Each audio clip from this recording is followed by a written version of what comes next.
عیسیٰ علیہ السلام کو حکم ہوگا کہ اس وقت جو مجاہدین ہیں، جو اسلام قبول کرے گا تو بچے گا، نہیں کرے گا تو اس کو قتل کیا جائے گا۔ لیکن خوب سمجھ لیں آج یہ حکم نہیں ہے، ہمیں اجازت نہیں ہے کہ ہم آج کسی غیر مسلم کو قتل کر لیں،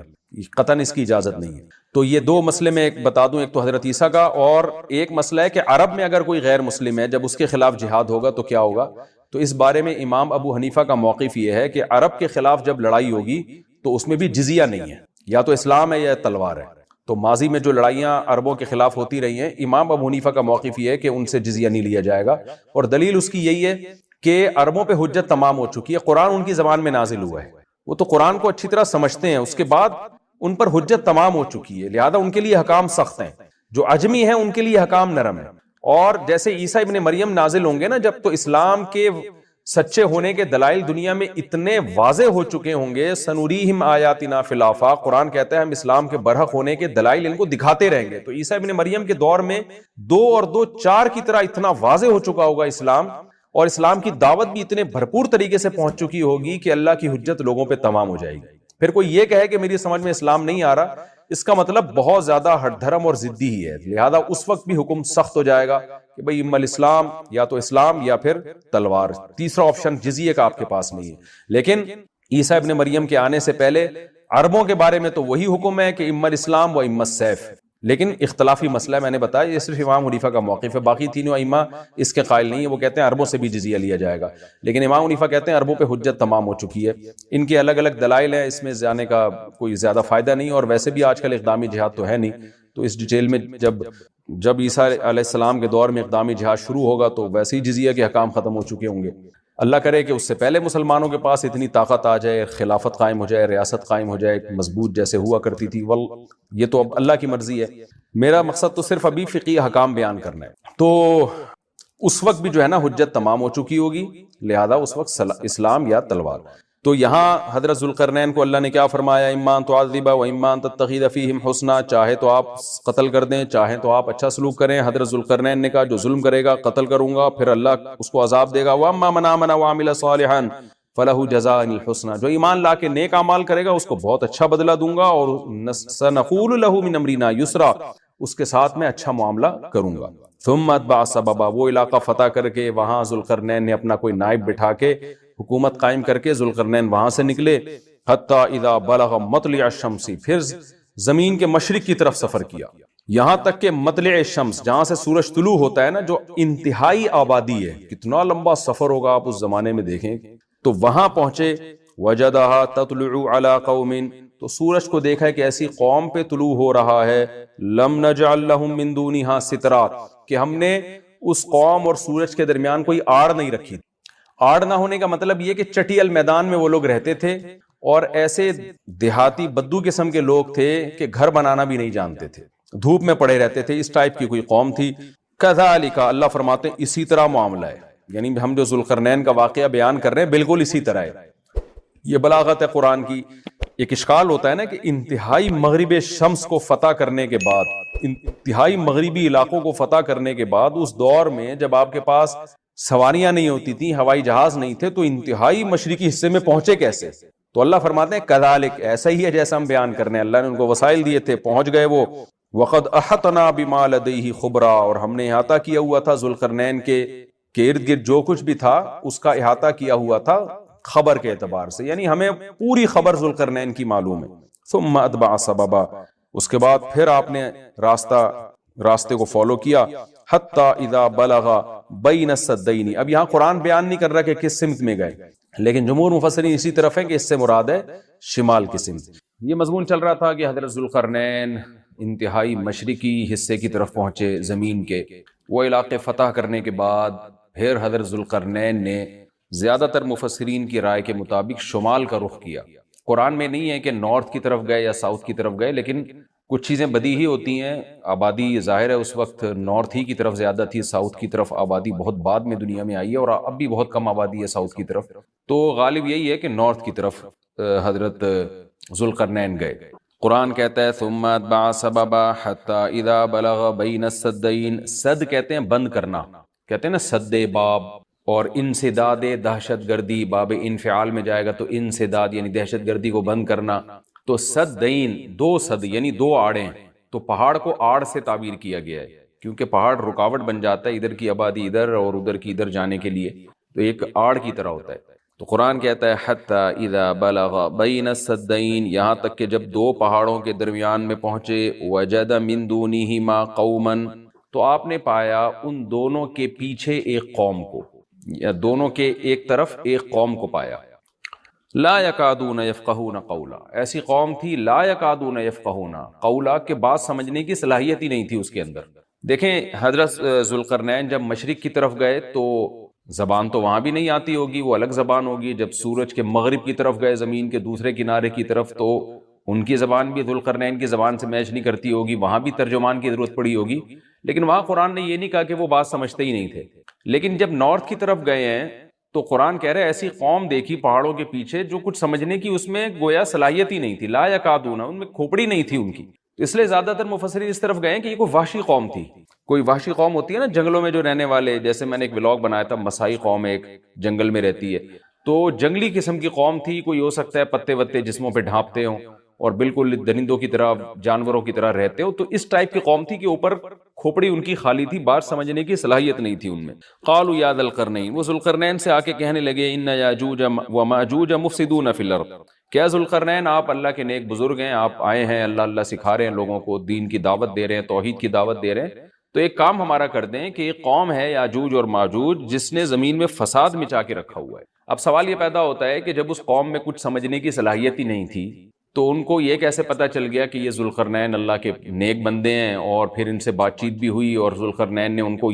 آگے یہ بھی بتایا کہ میں دونوں پہاڑوں کے درمیان سیسا پلائی ہوئی دیوار بنا کے ان پہاڑوں کو بند کر دوں گا، اس میں میرے ساتھ یہ تعاون کرو، تو یہ سب کانورزیشن ہوئی کیسے؟ تو اس کا جواب آسان ہے، ظاہر ہے جتنی بھی بے وقوف قوم ہو کسی نہ کسی طریقے سے، اشاروں سے، ترجمان سے، مختلف طریقوں سے اس کو، تھے تو بہرحال انسان نا، کوئی گدھے گھوڑے یا کوئی بندر تو نہیں تھے انسان۔ تو قرآن کا منشا صرف یہ ہے کہ ان کے ساتھ ذوالقرنین کو سمجھنے اور سمجھانے میں بہت زیادہ پریشانی ہوئی، تو مقصد صرف یہ بتانا ہے کہ بہت ہی کوئی بے وقوف قسم کی قوم تھی۔ تو باقی قرآن پھر جو واقعے کی تکمیل کے لیے پھر بیچ میں بہت ساری چیزوں کو حذف کر دیتا ہے جو غیر ضروری ہوتی ہیں۔ اب عقل مند یہ بات سمجھ جائے گا کہ ذوالقرنین اور ان کے درمیان جو بات چیت ہوئی، اس میں حضرت ذوالقرنین کو بہت زیادہ مشکلات پیش آئیں، ان کی بات کو سمجھنے میں بھی اور سمجھانے میں بھی۔ تو آگے پھر قرآن جو ہے نا کہ جو ان کا جو بڑا مقصد تھا وہ بہرحال حاصل ہو گیا، وہ اشاروں سے ہوا ہو، وہ کوئی ترجمان کے ذریعے ہوا ہو یا کسی بھی طرح سے ہوا ہو، تو ذوالقرنین نے بھی، حضرت ذوالقرنین نے بھی کوئی حل نکالا ہوگا نا کہ اس قوم کی بات کو سمجھنے کی ہم کوشش کریں، ان کو بہرحال دین کی دعوت دی ہوگی۔ تو یہ اس اشکال کا جواب تو یہ ہے، کیونکہ قالو کا مطلب یہاں نہیں ہے کہ آئے انہوں نے ذوالقرنین کی زبان میں بات کرنا شروع کر دی، جو بھی اپنی زبان میں جس طرح سے بھی بات کی، چاہے اشارہ سے کی ہو یا ترجمان کے ذریعے کی ہو۔ دوسری بات یہ ہے کہ انہوں نے حضرت ذوالقرنین کی طاقت کا تو اندازہ لگا لیا تھا کہ یہ اتنے پاورفل ایک لشکر کے ساتھ آئے ہیں اور ان کے پاس اتنا اسلحہ ہے، اتنے گھوڑے ہیں، تو یہ ہنر مند ہیں۔ اور آگے ریکویسٹ انہوں نے اس لیے بھی کی کہ حضرت ذوالقرنین کی بزرگی کا بھی ان کو اندازہ ہو گیا۔ دیکھیے اللہ تعالیٰ نے انسان کی نیچر ایسی بنائی ہے کہ جو نیک لوگ ہوتے ہیں نا، ان کی تقوی اور للہیت کا، ان کی بزرگی کا غیر مسلموں پہ بھی اثر پڑتا ہے۔ ہندوستان میں علماء بتاتے ہیں کہ ہندو مسلمان بزرگوں کے پاس آیا کرتے تھے دعا کرانے کے لیے، اب بھی آتے ہیں۔ انڈیا کے بعض علماء نے ہمیں بتایا کہ ہمارے پاس ہندو بھی آتے ہیں اور کہتے ہیں ہمارے لیے دعا کریں اللہ تعالیٰ سے، کیونکہ ایک لاشعوری طور پر انسان کے ذہن میں یہ بات ہوتی ہے کہ بھئی یہ اللہ والا آدمی ہے۔ جیسے یوسف علیہ السلام جب جیل میں تھے تو غیر مسلم یوسف علیہ السلام کے پاس آئے اور کہنے لگے کہ آپ ہمیں خواب کی تعبیر بتائیں۔ اب سوال پیدا ہوتا ہے کہ بھئی وہ تو غیر مسلم تھے اور یوسف علیہ السلام نمازی پرہیزگار تھے، تو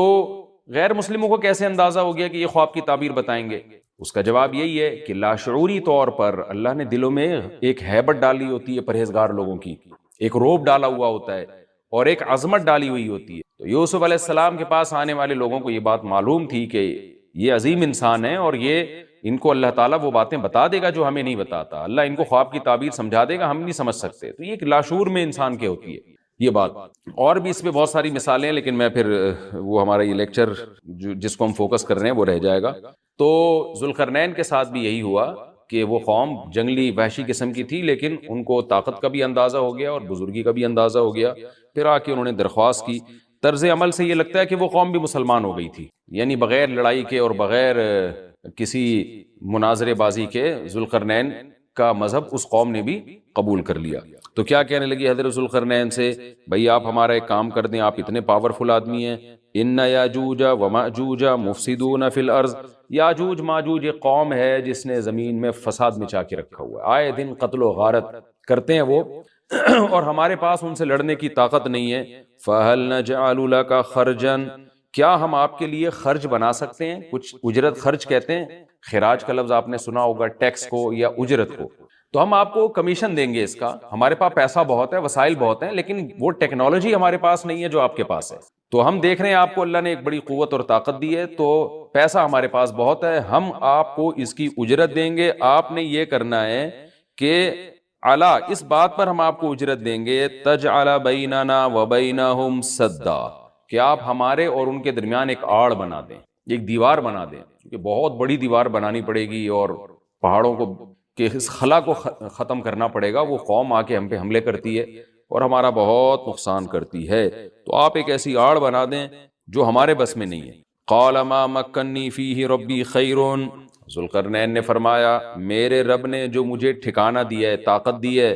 وہ بہتر ہے، کیا مطلب مجھے تمہاری اجرت کی ضرورت نہیں ہے، میرے پاس بہت وسائل ہیں۔ دیکھیں استغنا بہت بڑی نعمت ہے، سلیمان علیہ السلام کا بھی یہی انداز تھا، جب ملکہ سبا نے ہدیے دے کے بھیجا نا، تو سلیمان علیہ السلام نے بھی یہ فرمایا تھا، ما آتانی اللہ خیر مما آتاکم، مجھے جو اللہ نے وسائل دیے ہیں وہ تم سے بہت زیادہ ہیں۔ تو ایسے موقع پہ اس طرح کی بات کرنا یہ تکبر نہیں کہلاتا، بلکہ یہ عین شکر ہے کہ بھائی میں کیوں کسی سے مانگوں۔ آپ نے بعض دفعہ مالداروں کو دیکھا ہوگا، وہ یہ جملہ کہتے ہیں بھائی ہم کسی کے محتاج نہیں ہیں، تو اس جملے میں اگر اللہ کے شکر کی نیت ہے تو یہ اچھا جملہ ہے، اور اگر نیت ہے دوسرے کو نیچا دکھانا پھر یہ تکبر ہے۔ تو بعض وہمی لوگ کیا کرتے ہیں، کوئی بھی اس طرح کا جملہ زبان سے نکال دے تو فوراً اس پہ تکبر کا فتویٰ ٹھوک دیتے ہیں، یہ ٹھیک نہیں ہے۔ تو اس طرح کے جملے پیغمبروں سے بھی ثابت ہیں تو اور اہل اللہ سے بھی ثابت ہیں۔ حضرت ذوالقرنین نے فرمایا بھائی پیسوں کی مجھے ضرورت نہیں ہے، ما مکنی فیہ ربی، میرے رب نے جو مجھے وسائل دیے ہیں، خیرن، وہ بہت بہتر ہے، تم کیا دو گے مجھے، کتنے پیسے دے دو گے؟ ہاں مجھے افرادی قوت کی ضرورت ہے، کیونکہ اتنے بھاری بھرکم پتھر اٹھا کے پہاڑوں پہ لے کے جانا، لوہے کی پلیٹیں لے کے جانا، اس کے لیے افراد چاہیے، مزدور چاہیے، لیبر چاہیے۔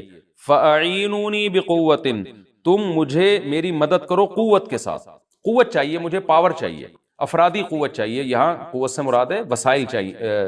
لیبر چاہیے، مزدور چاہیے۔ تو اجعل بینکم وبینہم ردما، میں تمہارے اور ان کے درمیان آڑ بنا دوں گا، دیوار بنا دوں گا۔ آتونی زبر الحدید، وہ قوت یہ چاہیے کہ دو تم مجھے لوہے کی پلیٹیں، یعنی اوپر چڑھانے میں میری مدد کرو ان کی۔ تو وہ افراد چاہیے ہمیں بہت بڑی تعداد میں جو لوہے کی پلیٹوں کو لے کے پہاڑوں کے اوپر چڑھیں، اور کوئی بھی اس وقت جو بھی طریقہ انہوں نے اختیار کیا ہوگا، ان پلیٹوں کو ہم دونوں پہاڑوں کے بیچ میں رکھیں گے، حتی اذا ساوا بین الصدفین، یہاں تک کہ جب دونوں کنار، صدف کہتے ہیں پہاڑ کے کنارہ، دونوں کناروں کے درمیان ان لوہے کی پلیٹوں کو۔ اچھا یہاں بھی اندماج ہے، صنعت اندماج کا مطلب بہت سے واقعات قرآن بیچ میں حذف کر رہا ہے، تو ایسا ہی نہیں ہے کہ بنی بنائی پلیٹیں، انہوں نے کوئی اسٹیل مل تھی اور وہ پلیٹیں پہلے سے تیار رکھی ہوئی تھیں۔ ظاہر ہے ذوالقرنین نے کیا کیا، لوہا جمع کیا پہلے، حضرت ذوالقرنین نے، کس قدر محنت لگی ہوگی، پہاڑوں کے درمیان بہت زیادہ لوہا چاہیے، تو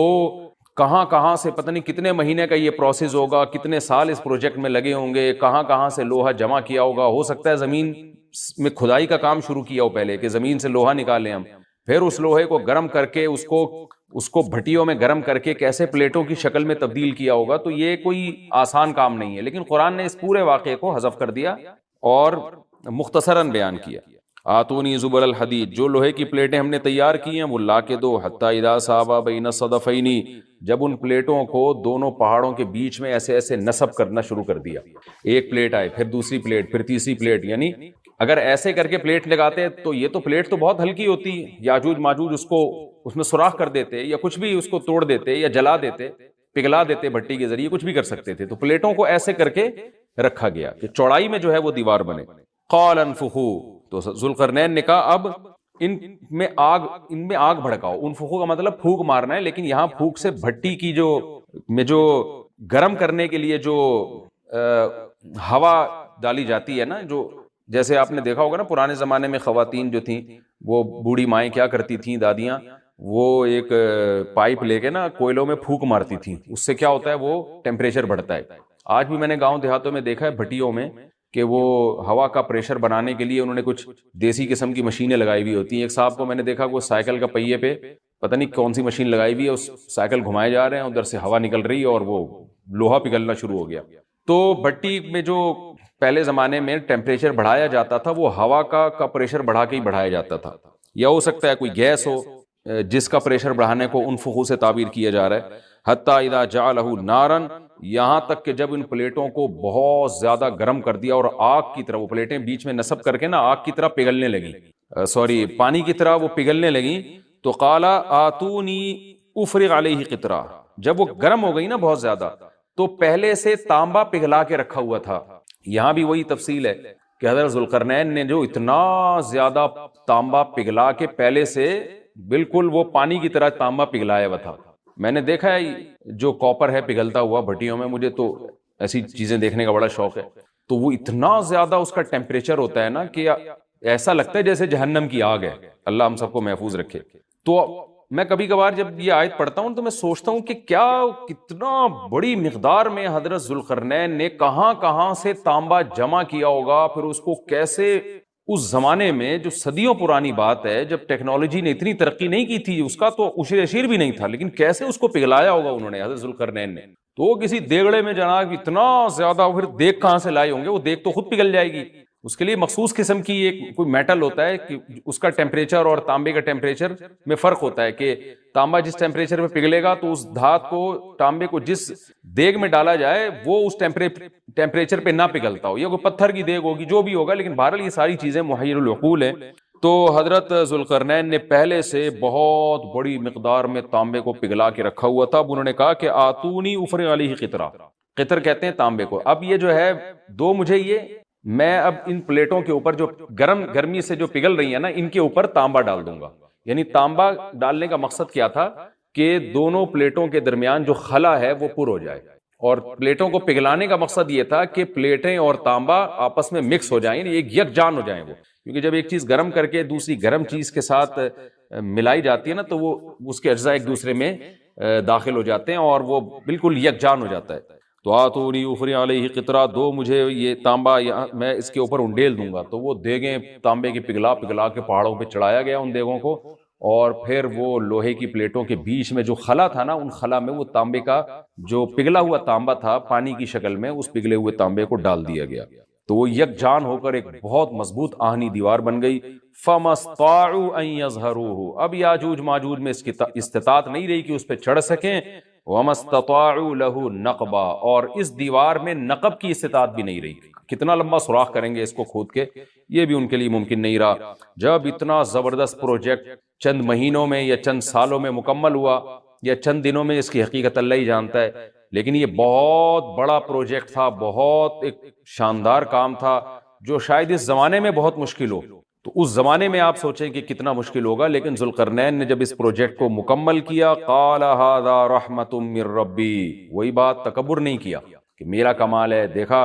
اور پھر شو بازی شروع کی, نا نا نا نا نا, ھذا رحمت من ربی, یہ میری رب کی طرف سے رحمت ہے. لیکن سلیمان علیہ السلام بھی یہی الفاظ تھے نا جب تخت سامنے آ گیا, ھذا من فضل ربی, یہ میرے رب کا فضل ہے. تو انبیاء اور نیک لوگ, اللہ ان سے جب بھی کوئی عجیب کام لیتا ہے تو فوراً اللہ کی طرف نسبت کرتے ہیں. پھر وہ دنیا کی بے ثباتی بھی دکھاتے ہیں کہ انہی چیزوں میں پڑھ کے نہ رہ جانا. فوراً ذوالقرنین نے کیا کہا, فَإِذَا جَاءَ وَعْدُ رَبِّي, جب میرے رب کا وعدہ آئے گا نا, جَعَلَهُ دَكَّا, اللہ اس کو توڑ تاڑ دے گا. مطلب یہ دنیا کی ترقی ہے, یہ ہے فنا ہونے والی, دل لگانے کی چیز نہیں ہے. تو ایسا نہ ہو کہ اس سے دل لگانا شروع کر دو اور اسی میں بس کے رہ جاؤ اور اللہ کو بھول جاؤ اور اپنی ترقیوں پہ ناز کرنا شروع کر دو. فَإِذَا جَاءَ وَعْدُ رَبِّي, جب میرے رب کا وعدہ آئے گا, جَعَلَهُ دَكَّا, اسے توڑ تاڑ کے برابر کر دے گا. وَكَانَ وَعْدُ رَبِّي حَقًّا, اور میرے رب کا وعدہ سچا ہے. وعدے سے مراد کیا ہے؟ دونوں مراد ہو سکتے ہیں, یا تو قیامت مراد ہو سکتی ہے کہ قیامت میں سب چیزیں ہی ٹوٹ جائیں گی, یا جو احادیث میں آیا ہے کہ جب یاجوج ماجوج قرب قیامت میں ظاہر ہوں گے تو وہ دیوار ختم ہو جائے گی, یا تو وہ مراد ہے. وَتَرَكْنَا بَعْضَهُمْ يَوْمَئِذٍ يَمُوجُ فِي بَعْضٍ, اور ہم ان میں سے بعض کو, یعنی جو یاجوج ماجوج ہیں ان میں سے بعض کو, یومئذ, جس دن ایسا ہوگا, جس دن اللہ کا وعدہ آئے گا اور یہ دیوار ٹوٹے گی, یموج فی بعض, ہم ان کو ایسا کر دیں گے کہ یہ ایک دوسرے میں گھس رہے ہوں گے. یہ مضمون احادیث میں آیا ہے. دیکھیں قرآن میں اور احادیث صحیحہ میں جو یاجوج ماجوج اور اس دیوار کا ہمیں ملتا ہے نا, میں صرف اس کو آپ کے سامنے بیان کروں گا. باقی اس بارے میں ڈیٹیل میں آپ جائیں گے تو بہت کچھ آپ کو انٹرنیٹ پہ بھی مل جائے گا, مفسرین کی کتابوں میں بھی مل جائے گا, اور لوگوں کی اپنی اپنی تحقیقات ہیں. اپنے اپنے تبصرے ہیں، نہ میں ان تبصروں کو صحیح کہہ رہا ہوں نہ غلط کہہ رہا ہوں، کتابیں بھری ہوئی ہیں، وہ آپ جائیں پڑھیں اس کو، لیکن جتنی بات قرآن سے اور صحیح احادیث سے یاجوج ماجوج کے بارے میں ثابت ہوتی ہے میں صرف اس کو آپ کے سامنے ابھی پیش کر رہا ہوں۔ پہلا عقیدہ تو یہ ثابت ہوتا ہے کہ یاجوج ماجوج ایک قوم ہے، انسان ہیں، وہ کوئی انسانوں کے علاوہ کوئی الگ مخلوق نہیں ہے، لیکن ہیں بڑے فسادی۔ دوسری بات یہ بہت قدیم ہے، ذوالقرنین جب گئے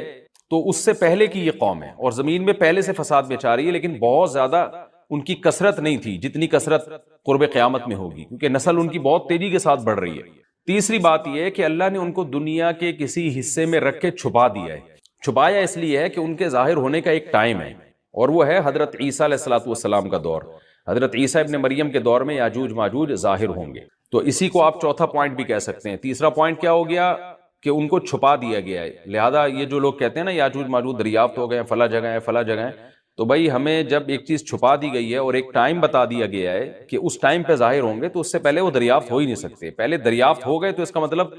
نبی صلی اللہ علیہ وسلم کی گویا پیش گوئی غلط ہو گئی، تو جو جس کا ٹائم ہے اسی ٹائم پہ وہ ظاہر ہوں گے۔ چوتھی بات میں نے جیسے بتائی کہ حضرت عیسیٰ علیہ السلام کے دور میں وہ ظاہر ہوں گے۔ پانچویں بات، صحیح حدیث سے یہ بات ثابت ہے کہ یاجوج ماجوج وہ جو دیوار بنی تھی اس کو چاٹتے رہتے ہیں، ختم کرتے ہیں۔ اب چاٹنا کا جو لفظ حدیث میں ہے اس سے مراد زبان سے چاٹنا بھی ہو سکتا ہے، اور یہ کنایا بھی ہو سکتا ہے کہ اس کو ختم کرنے کی کوشش میں لگے ہوئے ہیں۔ اور ایسے چاٹنا، جب ہم کوئی چیز چاٹتے ہیں نا تو بہت تھوڑی تھوڑی وہ ختم ہوتی ہے، تو اتنی موٹی اتنی بڑی دیوار ہے کہ وہ انہوں نے اپنی اسٹرگل اور اپنی محنت نہیں چھوڑی ہے، تو وہ دیوار کو کسی نہ کسی طریقے سے گھسائی میں اس کے لگی رہتے ہیں۔ تو زبان سے بھی چاٹنا ہو سکتا ہے اور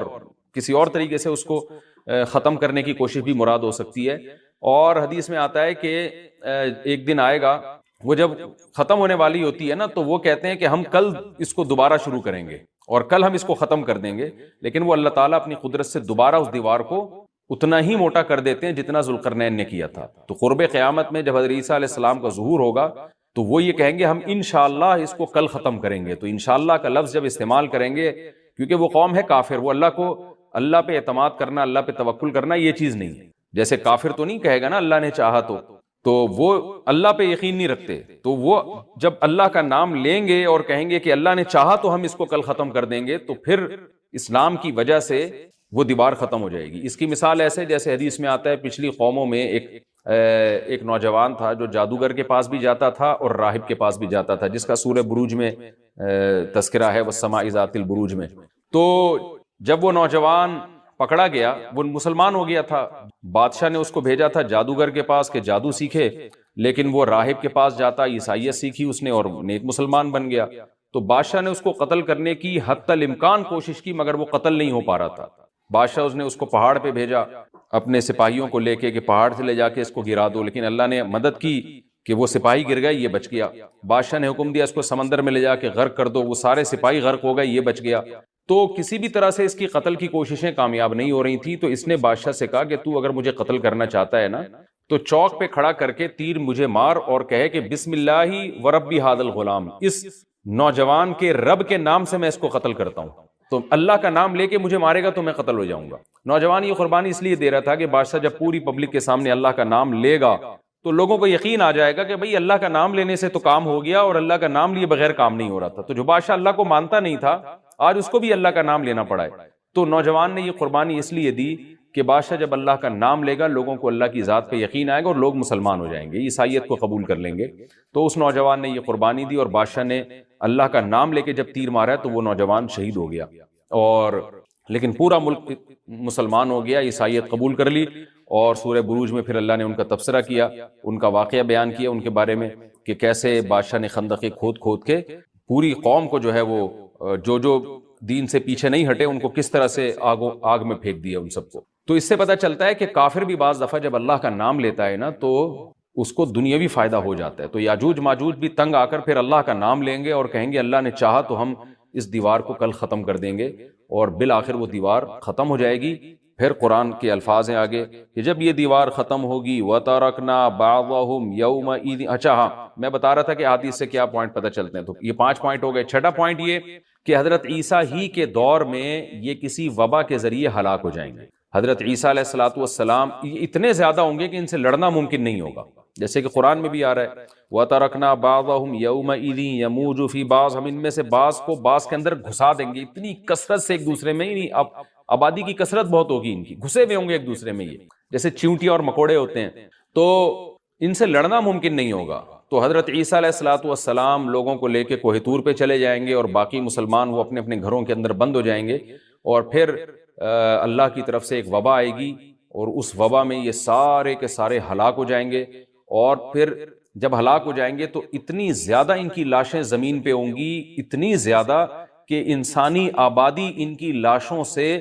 متعفن ہونا اور بیمار ہونا شروع ہو جائے گی، ان کی لاشوں سے بدبو اٹھے گی، اور ظاہر ہے انسان ہوں گے یہ، تو اس کی وجہ سے جو زمین کا ماحول خراب ہوگا، پھر حضرت عیسیٰ علیہ الصلوۃ والسلام اللہ سے دعا مانگیں گے کہ اللہ تعالیٰ ان کو کسی طرح ٹھکانے لگائے، کوئی انتظام کرے۔ پھر حدیث میں آتا ہے بارشیں ہوں گی اور سیلاب آئیں گے، اور ان کی لاشیں بہہ بہہ کے پانیوں میں جا کے، سمندروں میں جا کے ختم ہو جائیں گی، اللہ تعالیٰ ان کو اس طرح سے ٹھکانے لگائے گا۔ تو یہ یہاں تک جتنے بھی مضامین ہیں یہ صحیح احادیث سے ثابت ہیں۔ تو قرآن کہتا ہے وَتَرَكْنَا بَعْضَهُمْ يَوْمَئِذٍ يَمُوجُ فِي بَعْضٍ، ہم ان میں سے بعض کو بعض میں چھوڑ دیں گے، بہت کثرت ہوگی۔ وَنُفِخَ فِي الصُّورِ، اور پھر سور پھونکا جائے گا۔ قرآن میں تو یہ کہ سور پھونکا جائے گا ایسے لگ رہا ہے جیسے فوراً پھونکا جائے گا، مگر احادیث میں تفسیر ہے کہ فوراً نہیں پھونکا جائے گا۔ یاجوج ماجوج قیامت کی نشانیوں میں سے ایک بہت بڑی نشانی ہوگی، یعنی یہ اس بات کی علامت ہوگی کہ اب قیامت بہت قریب ہے۔ تو حضرت عیسیٰ ابن مریم علیہ السلام جب نازل ہوں گے، میں تھوڑی سی ترتیب بیان کر دیتا ہوں کہ جو کیونکہ بات یاجوج ماجوج کی چل رہی ہے تو اس سے منسلک جو واقعات ہیں جو اس دور میں ہوں گے وہ بھی میں اسی لیکچر کے ضمن میں بیان کر دیتا ہوں۔ ہمیں صحیح حدیث سے یہ پتہ چلتا ہے کہ قرب قیامت میں جب مسلمان بہت قسمہ پرسی میں ہوں گے تو خراسان سے لشکر اٹھے گا۔ خراسان یہ افغانستان اور ایران کا حصہ، اس علاقے کو نبی صلی اللہ علیہ وسلم کے دور میں خراسان کہا جاتا ہے، جس میں قندھار بھی آتا ہے، ایران کا بھی حصہ آتا ہے اس میں۔ تو یہاں سے لشکر اٹھے گا، مجاہدین لڑیں گے بہت بڑی تعداد میں، دنیا میں جہاد ہوگا، مسلمان ظلم کی چکی میں پس کے تنگ آ چکے ہوں گے، اور لڑتے لڑتے حدیث میں آتا ہے اتنی بڑی بڑی لڑائیاں ہوں گی کہ 1/3 مسلمان شہید ہو جائیں گے اس میں، 1/3 مجاہدین جو لڑنے والے ہوں گے، اور 1/3 جو ہوں گے وہ میدان جنگ سے بھاگ جائیں گے، اور 1/3 کو اللہ فتح عطا فرمائے گا۔ تو جو 1/3 میدان جنگ سے بھاگ جائیں گے، نبی صلی اللہ علیہ وسلم نے فرمایا ان کی توبہ کبھی قبول نہیں ہوگی۔ جو 1/3 شہید ہو جائیں گے وہ افضل ترین شہداء ہوں گے اس وقت کے، اور 1/3 کو اللہ تعالیٰ غلبہ عطا فرمائیں گے۔ ایک واقعہ تو ہمیں قرب قیامت میں نبی صلی اللہ علیہ وسلم سے یہ ملتا ہے صحیح حدیث سے۔ دوسرا ہمیں یہ ملتا ہے کہ قرب قیامت ہی میں مسلمان قسمہ پرسی کا شکار ہوں گے، تو تلاش کریں گے حضرت مہدی کو، کیونکہ حضرت مہدی وہ شخصیت ہیں جن پہ تمام نیک لوگ جمع ہو جائیں گے، اور وہ مسلمانوں کی میدان جنگ میں کمانڈ کریں گے، جہاد میں کمانڈ کریں گے۔ تو ان کو بیت اللہ میں تلاش کیا جائے گا، وہ رسول اللہ صلی اللہ علیہ وسلم کی اولاد میں ہوں گے، اور لوگ ان کو پہچان لیں گے، اہل اللہ پہچان کر ان کو اپنا امیر بنائیں گے، اور ان کی قیادت میں پھر لڑائی اور جہاد شروع ہوگا۔ اور یہ لڑائی جب دمشق میں لڑائی ہو رہی ہوگی تو دمشق میں عصر کی نماز کے وقت حضرت مہدی،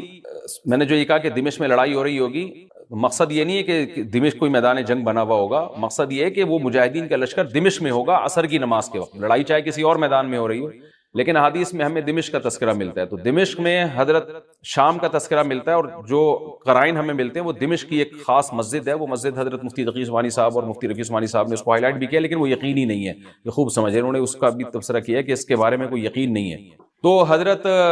مہدی عصر کی نماز پڑھا رہے ہوں گے، لوگ امامت میں آپ کے پیچھے کھڑے ہوں گے، یہاں تک کہ مسجد کے مینار پر، آج بھی وہ مینار موجود ہے جس کے بارے میں غالب گمان ہے کہ یہ وہ مینار ہے جہاں حضرت عیسیٰ علیہ السلام نازل ہوں گے، غالب گمان کے درجے میں کہا جا سکتا ہے، ورنہ پھر اسی کے اڑوس پڑوس میں کوئی مسجد ہوگی۔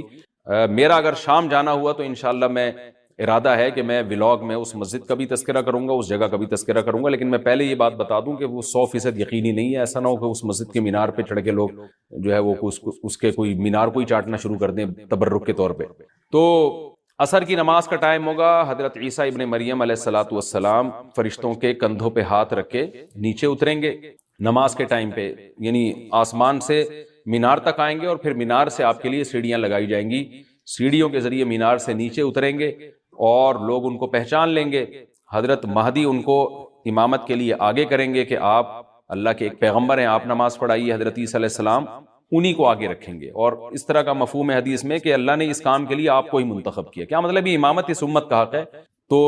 حضرت عیسیٰ ابن مریم علیہ الصلوۃ والسلام کا جو کام ہوگا وہ جہاد ہے اور یہودیوں سے انتقام لینا، کیونکہ یہودیوں نے اپنے خیال میں حضرت عیسیٰ کو قتل کیا تھا، تو اللہ نے یہودیت ہی کے خاتمے کے لیے اور دجال کے خاتمے کے لیے عیسیٰ ابن مریم کو نازل کیا. حضرت مہدی سے پہلے ہی دجال ظاہر ہو چکا ہوگا. دجال کے بارے میں حدیث میں آتا ہے کہ ہر پیغمبر نے اپنی امت کو دجال کے فتنے سے ڈرایا ہے. اچھا، یہ دجال ایک ایسی شخصیت ہے جس کا یہودی انتظار ہم سے زیادہ کر رہے ہیں، کیونکہ یہودی اس کو اپنے لیے نجات دہندہ سمجھتے ہیں، جبکہ حدیث میں آتا ہے کہ دجال کانا ہوگا اور اس کا خدائی کا دعویٰ ہوگا، اس کے پاس کچھ ایسی طاقتیں ہوں گی کہ مردے کو زندہ کر دے، زندہ کو مار دے. ایک طرف اس کے باغ ہوگا، ایک طرف اس کے آگ ہوگی. جو اس پر ایمان لائے گا اس کو باغ میں داخل کرے گا، اور جو اس پر ایمان نہیں لائے گا اس کو آگ میں داخل کرے گا. اور رسول اللہ صلی اللہ علیہ وسلم نے فرمایا اس کی جو آگ ہے حقیقت میں وہ جنت کا باغ ہوگا، اور اس کا جو باغ ہے حقیقت میں وہ جہنم کی آگ ہوگی. تو جو نبی کی باتوں پہ یقین کرتے ہیں وہ دجال کے فتنے سے محفوظ رہیں گے. اور حدیث میں سورہ کہف کی بھی تلاوت کا حکم ہے. جمعے کے دن جو کہف کی تلاوت کرتا ہے اللہ اس کو دجال کے فتنے سے محفوظ رکھتا ہے. اب آپ دیکھیں یہ سورہ کہف میں ہی قیامت کی علامات کا تذکرہ ہے نا، تو شاید اسی وجہ سے کیونکہ جو سورہ کہف پڑھتا رہے گا وہ یاجوج ماجوج کے واقعات بھی پڑھتا رہے گا اور اللہ کی قدرت کے واقعات بھی پڑھتا رہے گا، تو دجال کے فتنے سے اللہ اس کو اس برکت سے بچا کے رکھیں گے، فتنے سے محفوظ رکھیں گے. تو وہ ایسی طاقتیں دکھائے گا، بے وقوف لوگ اس پہ ایمان لے آئیں گے. حدیث میں آتا ہے کہ کانا کبھی بھی خدا نہیں ہو سکتا، یعنی اس کی تو ایک آنکھ ہوگی نہیں، لیکن بے وقوف لوگ اس کے یہ کچھ ظاہری کمالات دیکھیں گے، یہ نہیں دیکھیں گے کہ یہ تو شکل بھی اس کی اچھی نہیں ہے. یعنی خدا کا بس کم جمال والا ہوتا ہے نا، یہ تو ہے بھی کانا. اور اس کے بڑا بڑا کافر بھی لکھا ہوا ہوگا واضح طور پر، جس سے پتہ چلے گا. لیکن احمق اور بیوقوف لوگ جیسے روحانی عاملوں کے کچھ شعبدے دیکھ کر ان پہ سے متاثر ہو جاتے ہیں نا، روحانی عاملوں کے شعبدے دیکھ کے، تو ایسے ہی دجال کے شعبدے دیکھ کے متاثر ہوں گے. تو بہت لوگوں کو، خلقت کو، بہت بڑی امت کو گمراہ کرے گا دجال. اہل اللہ کو اللہ تعالیٰ اس کے فتنے سے محفوظ رکھے گا. پھر حضرت عیسیٰ ابن مریم جب نازل ہوں گے تو وہ دجال کو قتل کریں گے. حدیث میں آتا ہے کہ نیزے کے ذریعے گھوڑے پہ بیٹھ کے قتل کریں گے. علماء نے اس حدیث کا دو مطلب بیان کیے ہیں کہ یا تو اس کا مطلب یہی ہے کہ واقعی گھوڑے پہ بیٹھیں گے، نیزہ استعمال کریں گے، اور زمین جو ہے وہ اتنی پہلے اس سے جنگیں ہو چکی ہوں گی کہ لوگ دوبارہ تلواروں گھوڑوں کی طرف آ جائیں گے. اس بات کا امکان ہے، ہر ملک ایٹمی طاقت بن چکا ہے، تو اگر یہ ایٹم بم سارے ملک آپس میں چلا دیں تو ہم دوبارہ گدے گھوڑوں والی زندگی پر آ جائیں گے. ٹیکنالوجی ساری تباہ و برباد ہو جائے گی، انسان کی ترقی. تو اس بات کا بھی امکان ہے کہ کوئی اس سے پہلے ہو سکتا ہے کوئی ایسی جنگ عظیم ہو کہ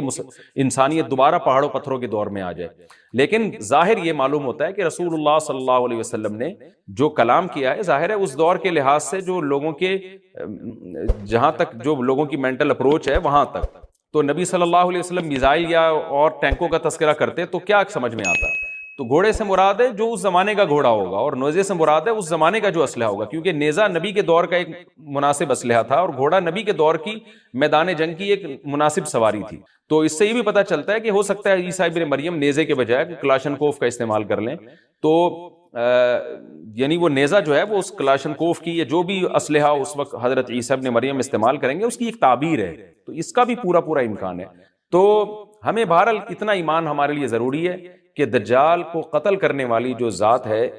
جو شخصیت ہے، وہ عیسیٰ ابن مریم علیہ الصلوۃ والسلام. تو حضرت عیسیٰ کے ذریعے اللہ تعالیٰ دجال کو قتل کریں گے، اور حضرت عیسیٰ کی قیادت میں زبردست جہاد ہوگا. حدیث میں آتا ہے کہ عیسیٰ ابن مریم اس دنیا کو امن سے بھر دیں گے. اتنا امن ہو جائے گا اور اتنی مالی فراوانی ہوگی، اتنی مالی، کیونکہ دنیا میں مال بہت ہے، ڈسٹریبیوشن صحیح نہیں ہے. جو تقسیم ہے نا مال کی وہ ظالمانہ ہے، جس کی وجہ سے غریب سے غریب تر ہے، امیر سے امیر تر ہے. حضرت عیسیٰ ابن مریم ایسا نظام قائم کریں گے کہ جس سے مال کی صحیح تقسیم، اور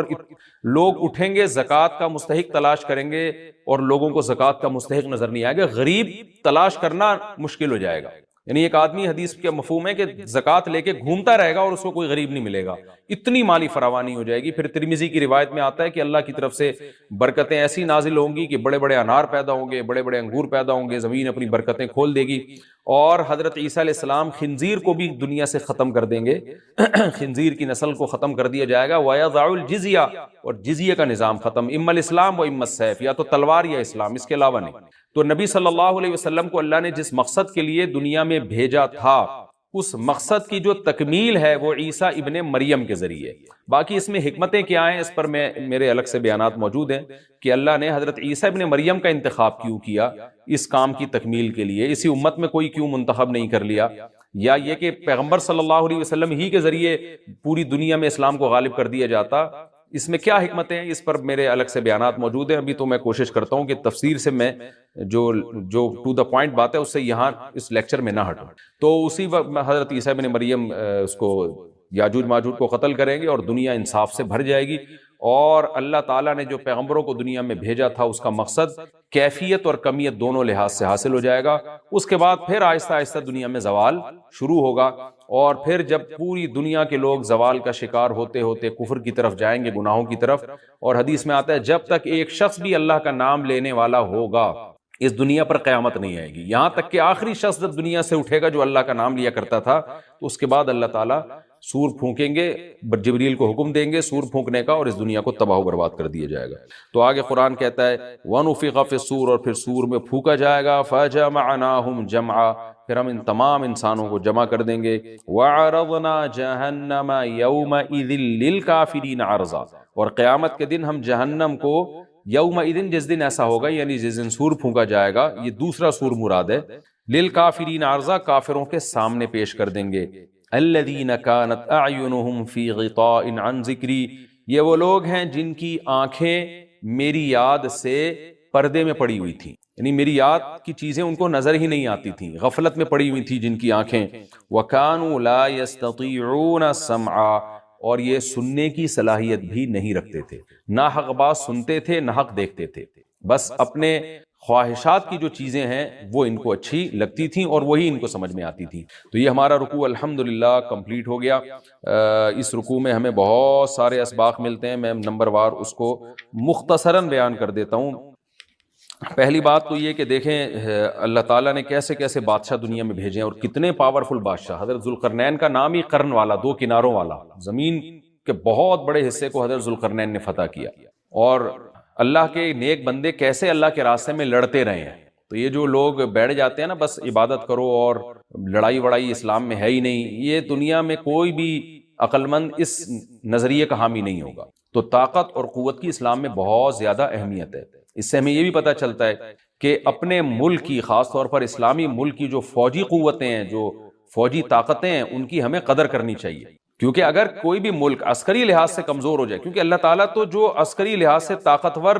قومیں تھیں اللہ نے ان کا کتنا تذکرہ کیا، ہاں وہ اللہ کے باغی نہ ہوں. تو اسلامی ملک میں کوئی بھی اسلامی کنٹری ہے، چاہے سعودی عرب ہے، چاہے پاکستان ہے، چاہے ترکی ہے، کوئی بھی اسلامی کنٹری ہے، اس کی فوج کی قدر کرنی چاہیے، کیونکہ اسی کی وجہ سے ملک کا بارڈر محفوظ ہوتا ہے. اگر مسلمان عسکری لحاظ سے کمزور ہونا شروع ہو جائیں تو کافر ہمیں گاجر مولی کی طرح کاٹنا شروع کر دیں، اسلام دشمن قوتیں ہمیں کھا جائیں، ختم کر دیں ہمیں کھا کے. تو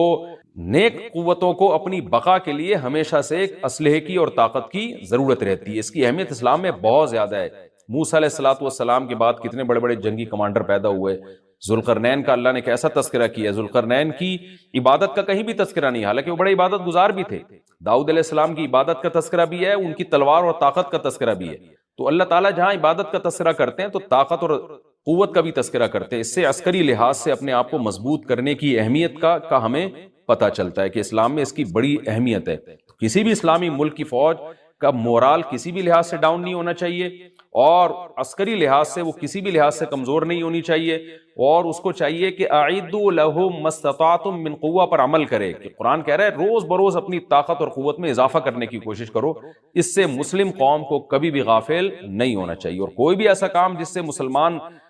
قوتیں اور طاقتیں کمزور ہونا شروع ہو جائیں، اس کام سے ہمیں بچنا چاہیے. دوسری بات ہمیں یہ پتہ چلی کہ اللہ تعالیٰ نے اہل اسلام کے ذمے پوری دنیا کی ذمہ داری لگائی ہے، کسی ایک ملک کی نہیں. جتنے بھی پیغمبر آئے ہیں جب وہ دنیا فتح کرنا شروع کی ہے تو کہیں رکے نہیں ہیں وہ کہ بھئی یہاں تک، اس سے آگے نہیں جانا. ان کی صلاحیت ہی ختم ہو گئی ہو، وسائل ہی ختم ہو گئے ہو تو الگ بات ہے. تو پوری دنیا ہے جس میں اللہ کے دین کو غالب کرنا ہے. اب اس کا طریقہ کیا ہوگا؟ ظاہر ہے جو جس زمانے میں سوٹیبل طریقہ ہو وہ اختیار کیا جائے گا. تو حضرت ذوالقرنین پہلے انتہائی مشرق کی طرف گئے ہیں جہاں سورج نکلتا ہے، تو وہاں سے جہاں سے آبادی شروع ہو رہی ہے، اور ان کا خیال تھا کہ اب آگے آبادی نہیں ہے تو پھر جا کے سٹاپ کیا ہے. مغرب میں بھی ایسے ہی، شمال میں بھی ایسے ہی. تو ہمیں جب دیکھتے ہیں کہ جب صحابہ کرام نے دنیا فتح کرنا شروع کی ہے تو ہمیں مسلمان کمانڈروں میں بھی ایسے واقعات ملتے ہیں کہ وہ علاقے فتح کرتے کرتے سمندر کے کنارے پہنچے اور انہوں نے سمندر کو دیکھ کے کہا کہ تیرے آگے بھی آبادی ہوتی نا تو ہم اللہ کا کلمہ وہاں بھی بلند کرتے. تو تو یہ دور تھا مسلمانوں کا، اور یہ عیسیٰ ابن مریم دوبارہ پھر وہی کریں گے، پوری دنیا کو فتح کریں گے۔ تو حضرت ذوالقرنین کے اس واقعے سے پتہ چلتا ہے کہ پوری دنیا کی ذمہ داری اللہ نے ہمیشہ سے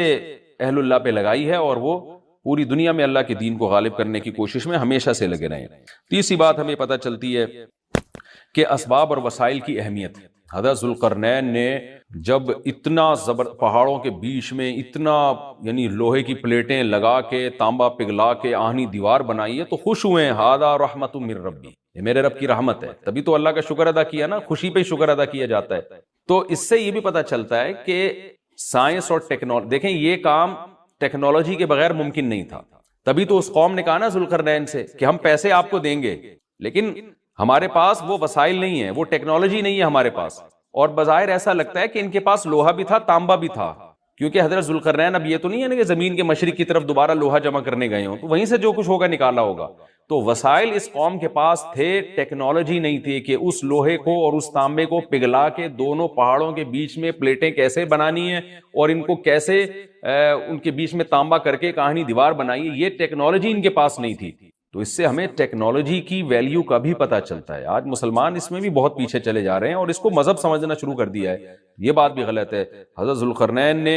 اتنی طاقت اور قوت کا استعمال کیا اور اتنے زبردست طریقے سے اس وقت جو بھی اس سوٹیبل ٹیکنالوجی تھی اس کا استعمال کر کے دو پہاڑوں کے بیچ کے راستے کو بند کر دیا اور اس پہ خوشی منائی حضرت ذوالقرنین نے۔ یہ نہیں کہا کہ بھئی اس سے کچھ بھی نہیں ہوتا، اصل میں تو بس انسان کو چاہیے کہ وہ اللہ اللہ کیا کرے بیٹھ کے، اور یہ کیا اللہ سے بس مدد مانگو، اللہ ہی۔ یاجوج ماجوج کے بارے میں ان کو کہہ دیتے ہیں ذوالقرنین کہ تم سب رات کو تہجد میں اٹھ کے دعائیں مانگو، اللہ یاجوج ماجوج سے تمہیں بچا لے گا۔ نہ نہ نہ، حضرت ذوالقرنین نے کہا دعائیں بھی مانگو، یقیناً حکم دیا ہوگا دعائیں مانگنے کا، لیکن ہم پورے اسباب اور وسائل استعمال کریں گے، لوہے کی پلیٹیں بنائیں گے، تانبے کو پگھلائیں گے، اوپر چڑھائیں گے اور اس طرح سے پوری مضبوط دیوار بنائیں گے۔ آج مسلمان ہاتھ پہ ہاتھ رکھ کے بیٹھ گیا ہے اور وظیفوں میں اور جو ہے بس وہ چند صبح شام کے وظیفے پڑھ کے وہ سمجھتا ہے کہ ساری دنیا کے سارے مسائل کا حل اس سے ہو جائے گا۔ ایسا نہیں ہے، آپ کو بہت زیادہ ترقی کرنی ہے، بہت زیادہ اسباب و وسائل میں آپ کو غیر مسلموں سے آگے نکلنا ہے۔ جیسے کہ قرون اولیٰ کا مسلمان نکلا تھا، تبھی اللہ نے اس کے لیے دنیا میں فتوحات کے دروازے کھولے تھے۔ تو اللہ ہمارے لیے فتوحات کے دروازے جب ہی کھولے گا جب ہم عبادت کے ساتھ ساتھ سائنس اور ٹیکنالوجی کے میدان میں بھی آگے بڑھنے کی کوشش کریں۔